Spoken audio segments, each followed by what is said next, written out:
Hello everyone. कैसे हैं आप लोग? स्वागत है आज की इस वीडियो में। तो आज से जो है मैथ्स की सीरीज भी स्टार्ट हो रही है। और यूं कहें तो ये हमारी जो है वीडियो एनालिसिस है टेस्ट सीरीज का। टेस्ट सीरीज हमने कल ही लॉन्च करी है और लगभग 87 लोगों ने जो है यूजर्स हो गए हैं हमारे एप्लीकेशन के। तो थैंक यू सो मच इतना प्यार दिखाने के लिए। तो आइए शुरू करते हैं आज की इस वीडियो को।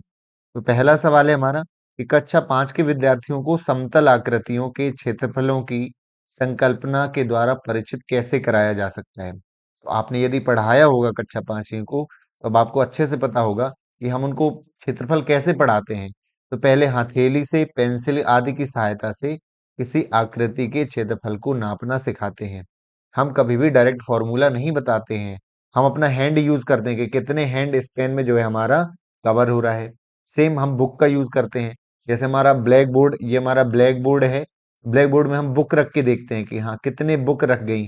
यदि उसमें मान लीजिए 12 या 13 बुक रख गई, तो हम बोल देते हैं उसका एरिया कितना है, 12 बुक्स के बराबर। तो हम इनफॉर्मल यूनिट्स का यूज करते हैं क्षेत्रफल सिखाने में कक्षा 5वीं के बच्चों को। और फिर बाद में है जो हम आते हैं ऑफिशियल यूनिट पे। तो इनफॉर्मल यूनिट ये बिल्कुल सही उत्तर है। और मैं तो बहुत ज्यादा यूज करता हूँ और आप भी यूज करेंगे, आई होप। आगे बढ़ते हैं कि गणित में गणना करने संबंधी कौशलों को किसके द्वारा बढ़ाया जा सकता है। तो बच्चों में कैलकुलेशन करने की पावर हमें बढ़ानी है। इसका जो सबसे अच्छा जो तरीका रहता है कि अभ्यास हेतु क्रियाशील गतिविधि, प्रक्रियाओं को स्पष्ट करने के लिए अधिक से अधिक अभ्यास। बिल्कुल, कोई भी संकल्पना है या कोई भी प्रोसेस है, उसको अधिक से अधिक जितना अभ्यास करेंगे तभी कैलकुलेशन बढ़ेगी।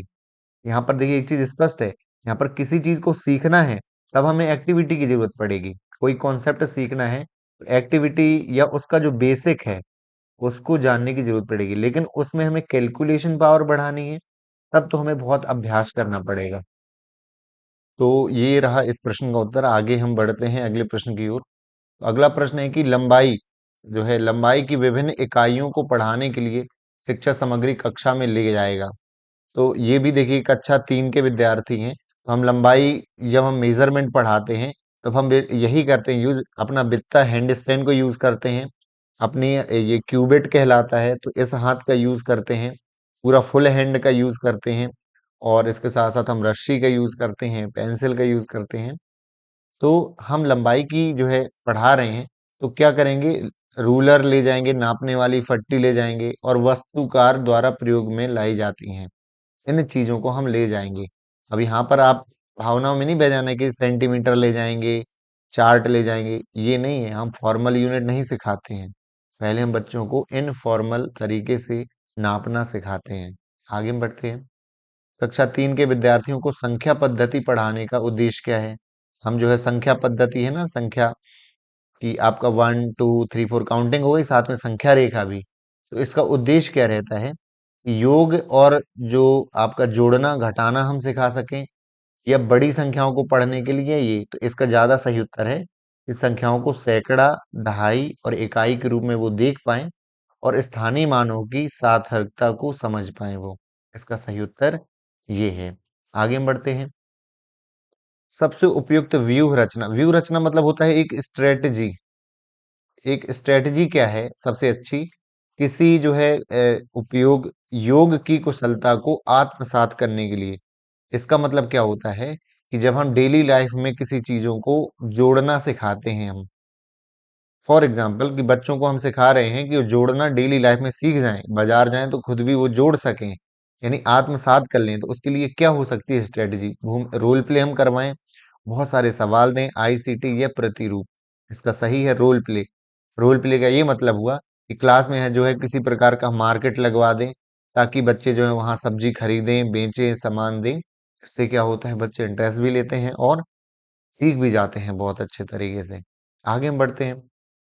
एक शिक्षक आधार 10 स्थानीय मान की संकल्पना का विकास करते हुए एक पहेली का प्रयोग करता है कि मैं 8 दहाई और 4 इकाई में से कम हूं।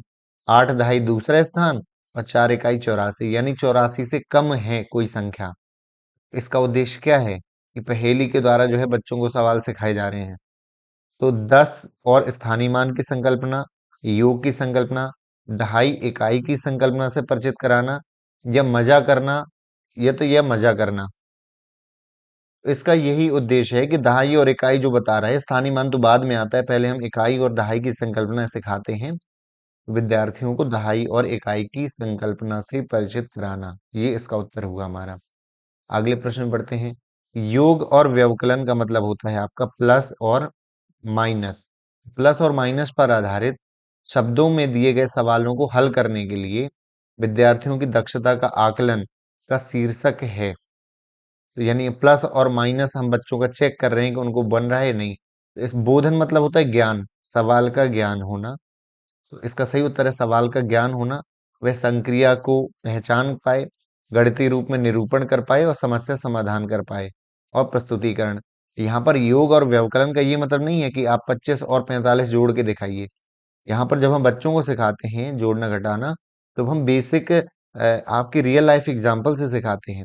कई लोग क्या गलती करते हैं कि इस तरह से सिखा देते हैं टीचर्स स्टार्टिंग में सबको। ऐसा तो बिल्कुल नहीं करना है। ऐसा सिखाने से क्या होता है, बस वो अंकों की होके रह जाते हैं। कभी उन्हें इस तरह का स्टोरी वाला सवाल लेके देखेंगे तो वो नहीं सॉल्व कर पाते हैं। जबकि शुरुआत हमें उन्हीं से करनी है, क्योंकि मैथ तो वही है ना जो उनकी रियल लाइफ में काम आए। इसका सही उत्तर है ऑप्शन नंबर डी, इसका करेक्ट आंसर है। अब ये हमारे थोड़े न्यूमेरिकल सवाल हैं, थोड़ा आपको समझना पड़ेगा। कि एक पुरुष, तीन महिलाएं, पांच लड़के एक काम को 46 दिन में कर सकते हैं। इसी काम को एक पुरुष, एक महिला और एक लड़का मिलकर कितने दिन में कर पाएंगे? अब यहाँ पर थोड़ा सा आप बेसिक से समझेंगे। आपने इस तरह के सवाल माँ का दी से पढ़े होंगे, है ना? ट्रिक से पढ़े होंगे कि चार व्यक्ति एक काम को 10 दिन में कर सकते हैं, तो 10 व्यक्ति उसी काम को कितने दिन में करेंगे? तो ये इस तरह से हो जाते हैं, हम इस तरह एरो बना देते हैं, 10 का गुणा x से कर देते हैं और 4 का गुणा 10 से, तब हम निकाल लेते हैं, है ना? वो 4 दिन में कर लेगा काम। ऐसा तो ये बहुत सरल तरीका आजकल कहलाता है और ट्रिक के द्वारा जो है आसानी से निकल जाते हैं। बस आपको थोड़ा सा याद रखना है। देखो, इसमें थोड़ा घुमाया हुआ सवाल है कि एक पुरुष, या लिखा है मतलब एक पुरुष जो है तीन महिलाओं के बराबर काम कर लेता है, थ्री वुमेन्स, या पांच लड़के मिलकर के कितने दिन में काम कर लेते हैं? 46 दिन में काम कर लेते हैं। देखो, एक तो ये हमारा समीकरण बन गया कि एक पुरुष की जो है क्षमता तीन महिलाओं के बराबर है और पांच बच्चे हैं, यानी पुरुष ज्यादा जल्दी काम कर लेता है ना? तो इसी काम को क्या करना है, इसे नीचे क्या लिखा हुआ है, एक पुरुष प्लस, और लिखा है कॉमा लगा है, अथवा नहीं लिखा है यहाँ पर, और एक महिला और एक लड़का मिलकर कितने दिन में करेंगे, ये लिखा है यहाँ पर। अब हमें अलग अलग इनकी क्षमता, एक पुरुष की तो अलग से लिखी है, अब क्या करना है, हमें सबसे बड़ा ये ले लेना है। ठीक है, एक पुरुष जो है इसको बच्चों में चेंज कर लेना है। एक पुरुष कितने के बराबर है? पांच बच्चों के बराबर है। तो कितने बच्चे हो गए? पांच बच्चे हो गए। अब एक महिला, प्रश्न क्या है कि एक महिला कितने दिन में काम करेगी? तो यहाँ पर चूंकि तीन महिलाएं कितने बच्चे के बराबर है? पांच बच्चे के, तो एक महिला हो जाएगा 5/3, 5/3 बॉयज। देखो, एक एक हमें देखना है, हमें क्या है ये निकालना है। तो हम इसको एक ही यूनिट में रख रहे हैं, क्योंकि जब तक हम एक ही यूनिट में नहीं रखेंगे तो हमारा आंसर नहीं आएगा। तो हम इनको बच्चों में चेंज कर रहे हैं। एक जो मैन है वो पांच बच्चों के बराबर है, एक वुमन है तो 5/3 बच्चों के बराबर है, क्योंकि तीन अपॉन में चला जाएगा। और एक बच्चा जो है, और इसको बच्चे में चेंज करना है तो इसको जरूरत है ही नहीं, एक बच्चा तो अपने आप में बराबर है। तीनों को हम जोड़ेंगे, इतना आपको आना चाहिए शॉर्टकट में एलसीएम लेने से। इधर 15 हो जाएगा, तीन पचे 15, इधर तीन हो जाएगा, 15 5 20 और तीन 23। तो यहाँ हो गया 23/3 बच्चे। क्या हो गया? 23/3 बच्चे। कितना हमारा बन गया? ये फॉर्मेट बन गया। क्या बन गया इसका फॉर्मेट? ये बहुत आसान है। अब हम सबको बच्चों में चेंज कर लिया। अब हम माँ का दी का फॉर्मूला लगाएंगे, मनुष्य काम और दिन। यानी देखो, पांच बच्चे एक काम को 46 दिन में कर सकते हैं। ठीक है, ये हमारा था। और अब हमने क्या उसको बना लिया है, जो हमें प्रश्न निकालना है कि 23/3, 23/3 जो बच्चे हैं उसी काम को, यानी एक काम को कितने दिन में करेंगे? बस इसका तिर्यक गुणा आप कर देंगे तो बहुत आसानी से निकल आएगा। कैसे? 5 × 1 × 46, 5 × 1 × 46, ऐसा लिख दिया हमने। इसका गुणा एक से होगा और फिर x से होगा। तो 23/3 हम बच्चे निकाल लेंगे, तो एक का गुणा करेंगे तो उतना ही आएगा, x आ जाएगा। बच्चे कॉमन है, बच्चे हटा सकते हैं। अब देखो 23 दूनी 46 हो गया, तो 5 दूनी 10 और 3 का गुणा हो जाएगा। तो इस 10 में 3 का गुणा हो जाएगा तो क्या आ जाएगा, 30 दिन का आंसर। थोड़ा सा सवाल क्या है, कैलकुलेटिव था। यदि आप शुरुआत कर रहे हैं मैथ की तो थोड़ा सा मुश्किल लग सकता है, लेकिन जिनकी प्रैक्टिस है तो बहुत आसानी से कर लेंगे। और वो तो इसको 3x की स्पीड से देख रहे होंगे वीडियो को, क्योंकि ये इतना बेसिक से थोड़ा मैंने बता दिया है। तो इसका आंसर हो जाएगा 30 दिन। यदि आपको डायरेक्ट पता है कि इतने मनुष्य एक काम को कितने दिन में करते हैं, तो कितने दिन में करेंगे, तब आप डायरेक्ट इधर वैल्यू रखेंगे और आंसर निकाल लेंगे। आ गया आपको समझ में। हम बढ़ते हैं अगले प्रश्न की ओर। अगला प्रश्न हमारा है, ये बहुत आसान सवाल है। एक आयत का परिमाप जो है 60 है। परिमाप क्या होता है आयत का, 2 गुणे लंबाई धन चौड़ाई, क्या होता है परिमाप इसका। इसकी चौड़ाई 12 है, ये है मान लो 12। तो लंबाई कितनी होगी, तो 2 जाएगा इधर बाहर भाग में, तो लंबाई प्लस 12 बराबर हो जाएगा 30। क्या हो जाएगा 30। और लंबाई निकल आएगी आपकी क्या, 18। लेकिन ये हमारा उत्तर थोड़ी है। और पूछा है कि आयत का क्षेत्रफल क्या है। आयत का क्षेत्रफल क्या होता है, लंबाई गुणे चौड़ाई। लंबाई हमारी 18 और चौड़ाई है 12। तो ये कितना हो जाएगा, आप देखो सिंगल डिजिट भी ऐड करेंगे तो 216 सेंटीमीटर जो है इस प्रश्न का उत्तर हो जाएगा। 216 सेंटीमीटर स्क्वायर आयत का क्षेत्रफल हो जाएगा आपका। बस दो फॉर्मूले आपको पता हो, आयत का परिमाप, आयत का क्षेत्रफल, तो आप जल्दी से निकाल लेंगे। इसके बाद हम बढ़ते हैं आगे अगले प्रश्न में। हम विद्यार्थियों को समझा रहे हैं कि शेष हमेशा विभाजक से कम होता है। यानी किसी संख्या में हम भाग देंगे, उसका जो शेष फल आएगा हमेशा 5 से कम होगा। इसके लिए उचित उपागम मतलब सही तरीका क्या है सिखाने का, कि हम बच्चों को क्या करें, श्याम पट पर सिखाएं यानी ब्लैक बोर्ड पर। गुणजों को समूहीकृत, तो ये ज्यादा सही है। वस्तुओं को विभाजक के गुणजों में समूहीकृत करना। अब इसको मैं समझाता हूँ कैसे। मान लीजिए इसको सरल तरीका क्या है, मैं क्लास में कैसे करता हूँ इसको, कि आपको जैसे टॉफी या कुछ कंकड़, मान लीजिए स्टोन्स जो हैं, स्टोन्स मैंने दे दिए कितने, 26 गिन करके या कितने भी। अब मैं बोलूंगा कि इनको 5-5 के ग्रुप में आप डिवाइड कर लो। 5-5 के वो कितने ग्रुप बना लेंगे, 5। बचेगा कितना, एक बचेगा सिंगल। अब इससे क्या स्पष्ट होता है कि जितने के हम ग्रुप बना रहे हैं 5-5 के ग्रुप, तब शेष जो बचेगा वो हमेशा 5 से क्या रहेगा, कम। इसका ये मतलब हुआ है। जैसे एक चीज आप सोच रहे होंगे ये बहुत आसान सिखा रहे हैं, तो आसान ही हमें सीखना है। जैसा आपने देखा ना अभी वर्ग 2 में क्या हुआ है, हम एसएससी रेलवे वाली अच्छी मैथ पढ़े जा रहे थे, एकदम से पूरा धराशाही कर दिया। पूरी मैथ जो है स्कूल लेवल की आ गई। आपको भी इसी तरह समझना है।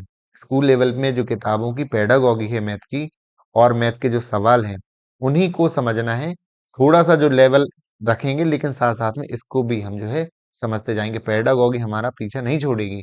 वो तो आप टीचर भी बन जाएंगे तो भी आपको पेडागॉगी सीखनी ही सीखनी है। इससे अच्छा हम अभी से सीखते चलें। तो हमारे ये 10 क्वेश्चन हो गए एक टेस्ट के। अब जो जो हमारा दूसरा टेस्ट है उसको हम देखते हैं। तो ये रहा हमारा टेस्ट नंबर 2। इसका जो है देखते हैं हम, पहला सवाल आ गया है आपकी स्क्रीन पर। तो इसके पहले मैं बता दूं, हमने जो है टेस्ट सीरीज लॉन्च कर दी है मध्य प्रदेश वर्ग 3 की संपूर्ण तैयारी के लिए। और आप देख सकते हैं कंटेंट और उसकी क्वालिटी। आप कोई भी, चाहे पर्यावरण बाल विकास कुछ भी आप निकालेंगे, उसका डिटेल में एनालिसिस है। फॉर एग्जाम्पल जैसे मैं, अब चूंकि एडमिन पोर्टल है तो मेरे में व्यू अलग दिखेगा, आपके में अलग दिखेगा। आप देख सकते हैं इस तरह के क्वेश्चन जो है मैं, जैसे ये चंगपा जनजाति अपने डेरे का स्थान क्या कहलाता है, तो देखिए पूरा मैंने इसमें लिख दिया है। उसको लेखा कहते हैं, है ना। इसका उद्देश्य क्या है, चंगपा जनजाति के कार्य क्या रहते हैं, सारा कुछ डिटेल में दे रखा है मैंने। तो ये जो है आप जो है जाकर चेकआउट कर सकते हैं। जैसे भारतीय न्यास परिषद है, इस तरह के मुश्किल सवालों को भी जो है उसका फुल फॉर्म क्या है, सब कुछ जो है मैंने डिटेल में दे दिया है। आप जल्दी से जल्दी उसको चेकआउट कर सकते हैं और इसका लाभ ले सकते हैं। अभी जो है आपको 100 रुपीज का डिस्काउंट मिल रहा है। आप उसमें जो है कूपन कोड लगाएंगे सतीश 100 और आपको वहीं देखा हुआ मिल जाएगा। उससे आपको 100 रुपीज का डिस्काउंट मिल जाएगा।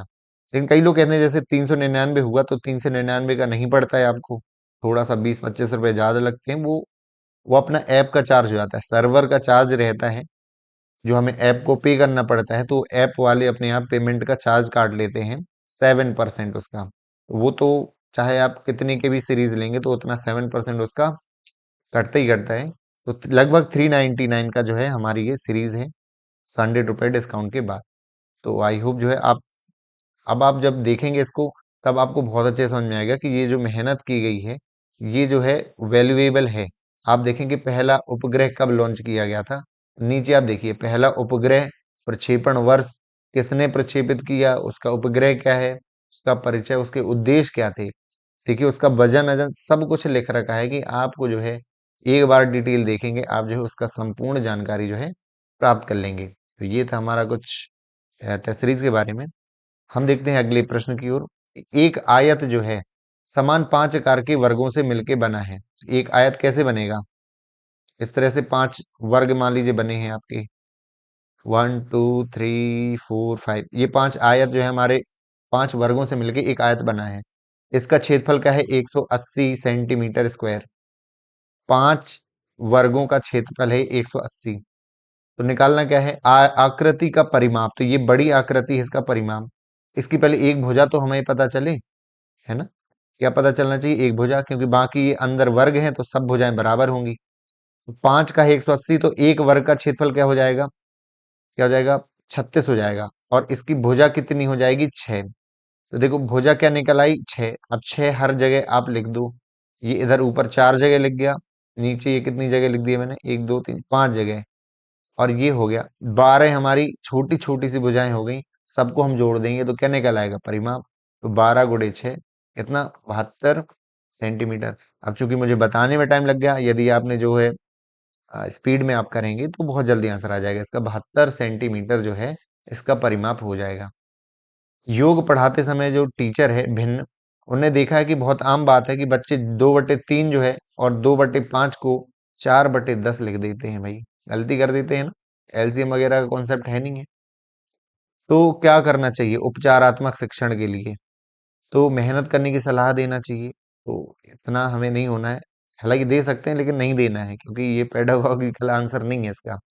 योग की संकल्पना जो है चित्र के द्वारा, लघुत्तम या सवालों, यही सही है। सबसे पहले जो है हम लासा नहीं बताते हैं 4th 5th क्लास में। आपको पता होना चाहिए कि जब हम 4th क्लास में मान लीजिए जोड़ना सिखा रहे हैं, एलसी हम बताते ही नहीं है। क्या सिखाते हैं, पिक्चर्स के द्वारा जोड़ना सिखाते हैं। क्योंकि फ्रैक्शन तो एक है ना कि एक चीज के कितने हिस्से किए गए, वही फ्रैक्शन है। लासा तो हम बाद में शॉर्टकट बनाने के लिए ले आते हैं। तो असमान भिन्नों का योग जो है चित्र के द्वारा हम जो है समझाएंगे। आगे बढ़ते हैं। सतत 5 संख्याओं का योग जो है, इसको मैं फुल स्क्रीन कर लेता हूँ। हाँ, सतत यानी लगातार 5 संख्याओं का योग 190 है। तो सबसे छोटी संख्या और सबसे बड़ी का योग क्या होगा। इसका एक तो देखो आसान तरीका क्या है कि आप पहले संख्याएं लिखें, x, x+1, x+2, x+3, x+4। ऐसा क्यों लिखा मैंने, क्योंकि लगातार हैं, एक एक जुड़ती जाएंगी। सबका योग 90, एक्स को जोड़ लो, सबसे छोटी बड़ी संख्या निकाल लो। एक ये तरीका है, एक आसान तरीका ये है। मान लीजिए 5 संख्याएं हैं, इतनी ये 5 संख्याएं हैं, इनका क्या है, योग 190 है। इनका जो औसत निकालेंगे तो 20 की संख्या निकलेगी कि नहीं। 5 से डिवाइड करिए, 5×3 = 15 और 5×8 = 38। अब ये संख्या लाइन से है तो आप लाइन से लिख दीजिए। ये हो गया 36, 37, 38, 39, 40। अब योग क्या है, 36 और 40 का योग हमें निकालना है। तो कितना हो जाएगा, 4 और 3 7, 76 हो जाएगा। कितनी जल्दी जो है हमारा आंसर आ गया। यहाँ भी आ जाता आपका क्या है, यहाँ आप क्या करते, 5x हो जाता है यहाँ पर, और ये आप जोड़ देते 1 2 3 4 को जोड़ देते, 2 1 3 3 6 4 10 बराबर 90। 5x बराबर 80, x बराबर 16×5 = 80। तो 16 को आप जोड़ते, और कितना जोड़ते आप, ये मान हुआ केवल x का, किसका मान हुआ, x का। और इसके आगे जो है रख रख के आप जो है संख्याएं निकाल लेते हैं आप। और यहाँ पर मिस्टेक ये हुई है कि हमने 90 लिख दिया, यहाँ पर 190 है तो 180 हो जाता। तो इसका मान कितना आता, 5x बराबर 180। तो 5×3 = 15, 5×8 = 40, 38 आ जाता भैया। ये 36, 36 आ जाता। वही हमारा इधर भी आया है कि 36 सबसे छोटी संख्या है, 40 सबसे बड़ी संख्या है, और इनका योग जो है 76 आ जाएगा। आगे हम बढ़ते हैं। एनसीएफ आपको पता है एनसीईआरटी जारी करती है। तो ये कहती है कि चिंतन और तर्कना, तर्कना मतलब रीजनिंग होती है, चिंतन मतलब विचार विचार करना उस पर। गणित में चिंतन और तर्कना का एक तरीका शामिल होता है। इस दृष्टिकोण को किसके द्वारा प्राप्त किया जा सकता है। तो गणित की पाठ्य पुस्तक से, बहुत सारी वर्कशीट से, या कोचिंग से। तो आप समझ गए होंगे कि डी नंबर खोजबीन जो है प्रक्रिया का प्रयोग करना, हस्तचालक संकल्पना को वास्तविक जीवन से जोड़ना, चर्चाओं में शामिल करना। कभी भी आपने इस तरह की ज्ञान की जहां ज्यादा बातें होती हैं तो वही सही उत्तर होता है, आपको पता होगा। अगला प्रश्न है, आसान सा सवाल है कि एक वर्ग का क्षेत्रफल, एक जो है वर्ग का जो क्षेत्रफल है, ठीक है, वृत्त के क्षेत्रफल से दोगुना है। दोगुना है किससे? वृत्त के क्षेत्रफल से। वृत्त का क्षेत्रफल 392। तो इसकी भुजा की लंबाई क्या है? वर्ग का क्षेत्रफल क्या होता है? भुजा का स्क्वायर। इसको देखो दो के फॉर्मेट में भी लिख लो, 2 गुणे 181 हो जाएगा आपका, 2 से भाग देंगे। ऐसा मैंने क्यों बनाया? ऐसा इसलिए बनाया क्योंकि आगे वर्गमूल निकालना है ना। तो 2 यहाँ बाहर है, 2 हम और निकाल लेंगे तो जल्दी निकल आएगा वर्गमूल। अब ये हो जाएगा वर्गमूल 2 गुणे 2 गुणे 181। अब 1 2 इससे बाहर निकल आया और 181 का क्या हो जाएगा? सॉरी, यहाँ पर जो है 181 नहीं 186 है और इसका हो जाएगा 14। तो 14 दूनी जो है 28 इसका उत्तर हो जाएगा। और ये एडिट अभी कर दिया मैंने, ये अपडेट हो चुका है ऐप पर, कि इसका 28 सेंटीमीटर जो है इसका सही उत्तर हो जाएगा। ये पांचवें प्रश्न का ये उत्तर है। बस आपको थोड़ा ध्यान रख लेना है इसमें, आप प्रैक्टिस करेंगे तो बन जाएगा। ये 186 है, इसका वर्गमूल हो जाता है 14। आगे देखते हैं कि कक्षा 2 में अबेकस के प्रयोग में विद्यार्थियों की सहायता नहीं करता है। अबेकस का प्रयोग हम क्लास 2 में करते हैं, है ना, संख्याओं का, स्थानीय मान का, इकाई दहाई ये सब बताने के लिए।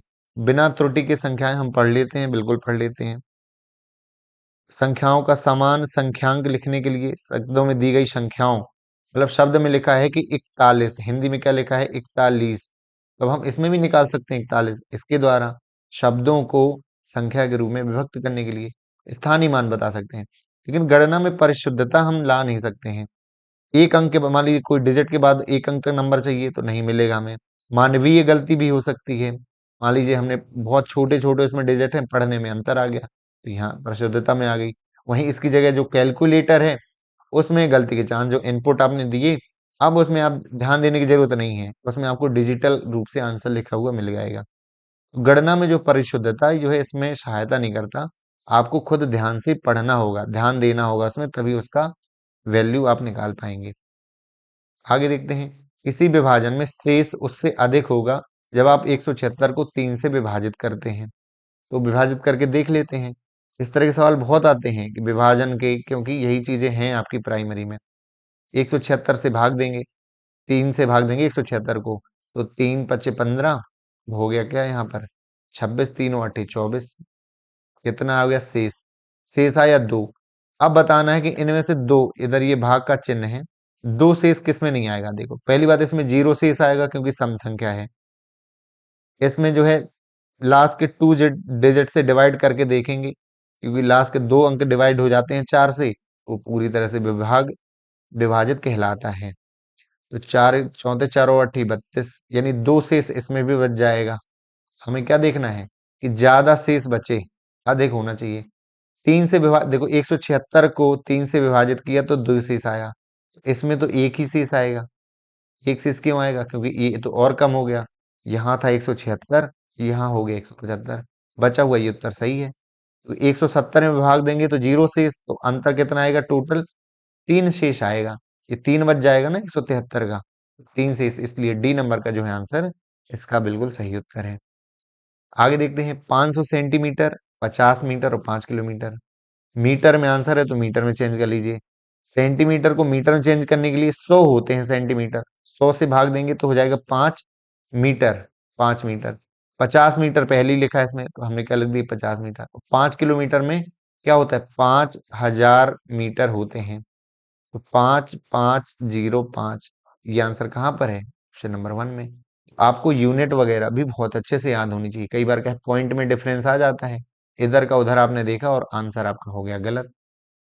आगे देखते हैं, पैटर्न आपको पता होंगे ना, पैटर्न, पैटर्न का मतलब एक ट्राइंगल, दो ट्राइंगल, तीन ट्राइंगल, आगे क्या आएगा ये बताना है। 2 7 ये आपने देखी होंगी सीरीज में। पैटर्न को पहचानना, पूरा करना गणित की पाठ्यचर्या का एक अनिवार्य हिस्सा है। क्यों ऐसा क्यों है कि हम सिखाते हैं बच्चों को पैटर्न? इससे जो है बच्चों में क्या होता है, प्रतियोगी परीक्षा, तो ऐसा नहीं होता है कि शुरुआत उसका बच्चों की, इसलिए हम पढ़ा रहे हैं कि वो कंपटीशन में पास कर लें। सुडोकू सृजनात्मकता, कलात्मक दोनों गुणों का विकास होता है। सृजनात्मकता का बढ़ावा देता है। संख्याओं और संक्रियाओं को, विशेषताओं को समझने में उसकी मदद करता है। तो यहाँ पर देखिए, यहाँ पर सृजनात्मक, कलात्मक ये भी सही है, लेकिन यहाँ पर जो डी नंबर का उत्तर ज्यादा सही है। क्रिएटिविटी तो उसकी बढ़ेगी, साथ में जो है संख्या और संक्रिया, मतलब कहाँ जोड़ हुआ है, कहाँ घटाना हुआ है, वो समझने में जो है उसे हेल्प मिल जाएगी। डी नंबर का जो है इसका सही उत्तर है। आगे हम बढ़ते हैं। इसमें स्थानीय मान का जो है योगफल बताना है 6 का। तो यहाँ देखिए 6 का क्या होगा स्थानीय मान, 6 के बाद 4 जीरो, यहाँ पर 6 के बाद 2 जीरो और यहाँ पर लास्ट में 6। आप जोड़ेंगे तो 60, 60 और 6, 6 के स्थानीय मानों का योगफल क्या हो जाएगा, 60 और 60 और 6। इस तरह के प्रश्न जो है आपसे बन जाने चाहिए, बहुत आसान है ये। और कुछ होते हैं कठिन, तो वो हम देख ही लेंगे। तो ये हम हमारा जो टेस्ट 2 हुआ, टेस्ट 3 के जो है अब हम तीनों 10 प्रश्न देखेंगे। ये भी आसान है, मुझे लगता है ये बताने की जरूरत नहीं है कि 5 6 7 1 ये संख्या है और इसके अंकों को हम पलट दें। अंकों 1 7 6 5, अंकों को पलटने पर जो अंतर प्राप्त होगा तो वह कौन सी संख्या होगी। तो इसमें देखेंगे कि अब कैरी वाले आपके माइनस हैं, कई बार आ जाते हैं। तो ये 6 हो जाएगा, यहाँ पर हो जाएगा आपका 0 हो जाएगा, यहाँ पर हो जाएगा 9, यहाँ पर 39, 39 0 6। तो ये डी नंबर का जो उत्तर है आपका सही उत्तर है।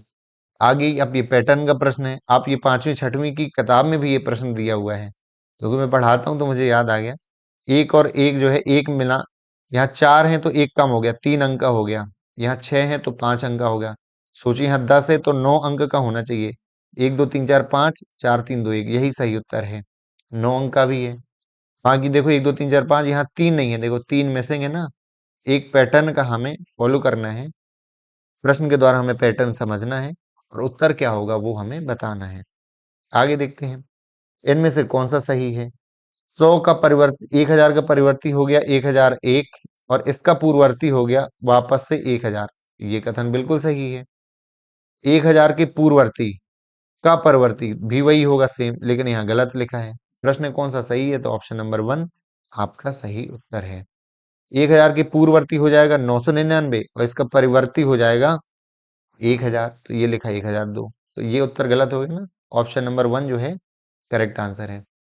एक दुकान में 239 खिलौने हैं, 70 और खिलौने आ गए, तो क्या करना है, 70 जोड़ दिया और बाद में 152 जो माइनस कर देंगे क्योंकि इतने बिक गए।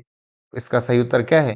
कई बार देखो इतने सरल क्वेश्चन आते हैं, आप प्लस माइनस जल्दीबाजी में आपको लगता है कि बहुत सही सरल प्रश्न है और जल्दीबाजी में प्लस का माइनस देख लिया और गलत उत्तर लगा देते हैं। तो ध्यान से देखना है, पहले है प्लस और बाद में है माइनस। ये डी नंबर का उत्तर जो है सही उत्तर हो जाएगा।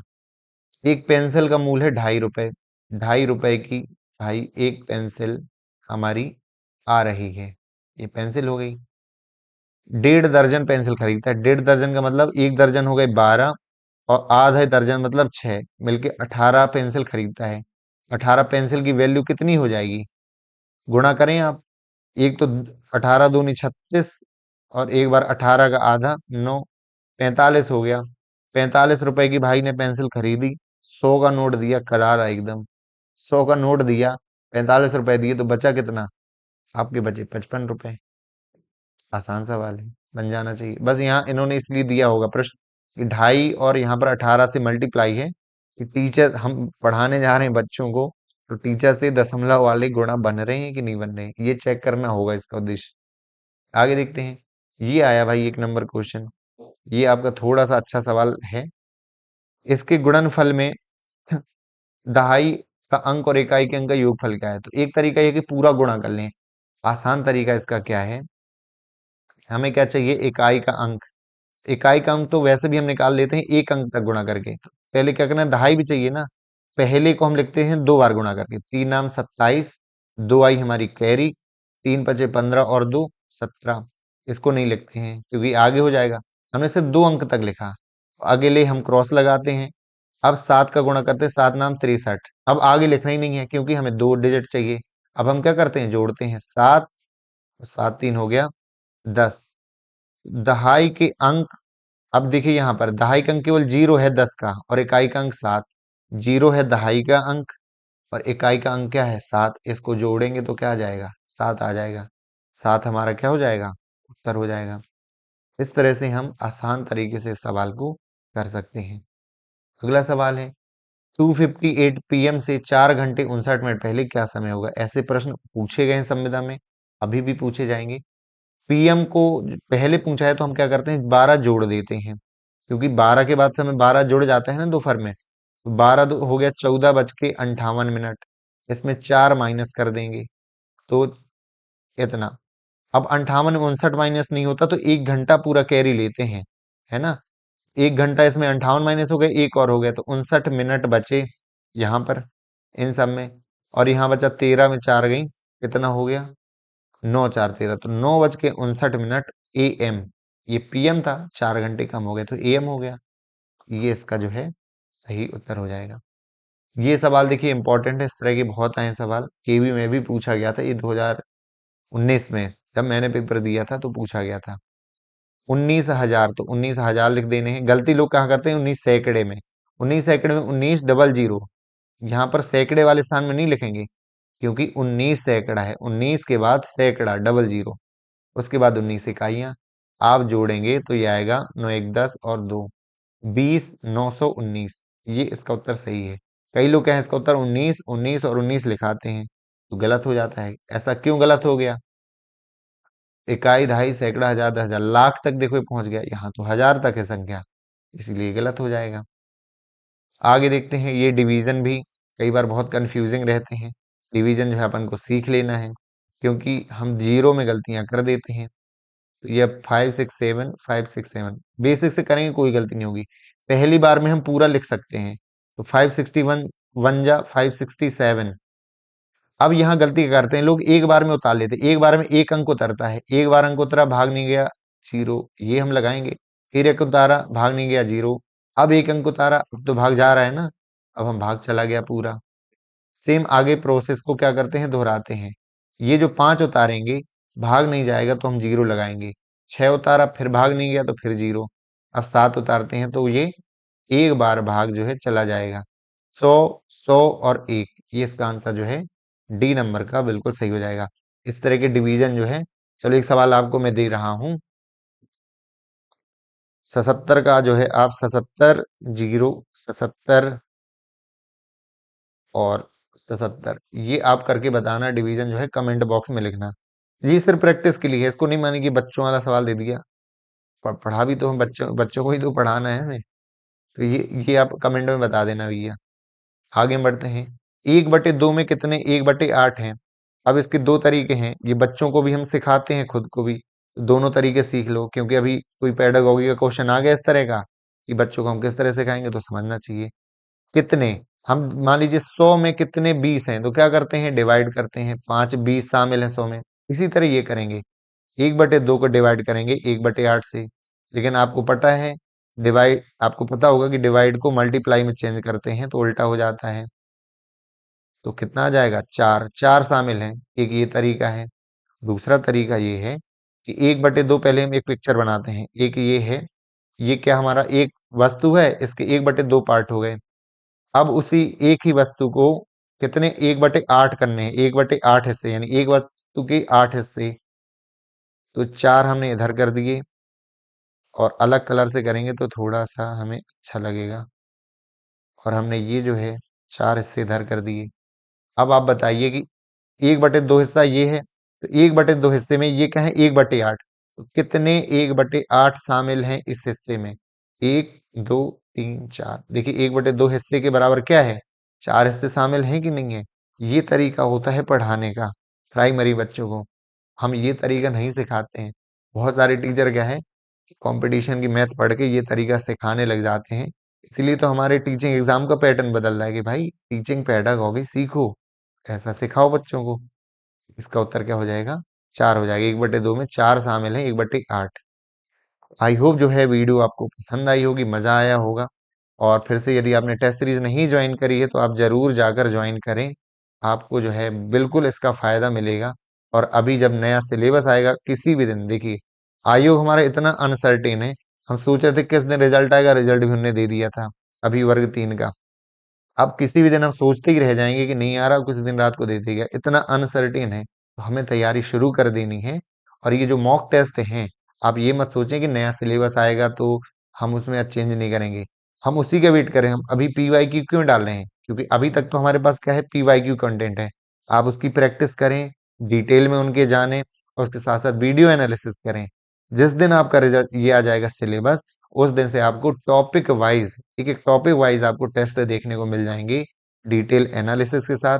वीडियो एनालिसिस कोई नहीं देता है, लेकिन मैं, क्योंकि मुझे मुझे पता है ना, मैं भी कभी कभी जब टेस्ट लगाता था तो एनालिसिस देखने के बाद भी कई बार समझ में नहीं आता है प्रश्न, जब तक हम उसकी वीडियो ना देख लें। तो हमने वीडियो एनालिसिस का भी जो है ये बताया है पैटर्न। आप देखिए, ईवीएस के 1, 2 और 3 टेस्ट है ना, इसी के नीचे लीजिए इसका वीडियो एनालिसिस है। आपको डिस्क्रिप्शन में समझ नहीं आया, आप वीडियो देख लो, वीडियो के द्वारा तो आ जाएगा ना समझ में। कुल मिला के आपके दिमाग में बैठालना है कॉन्सेप्ट, वो तो आके ही रहेगा।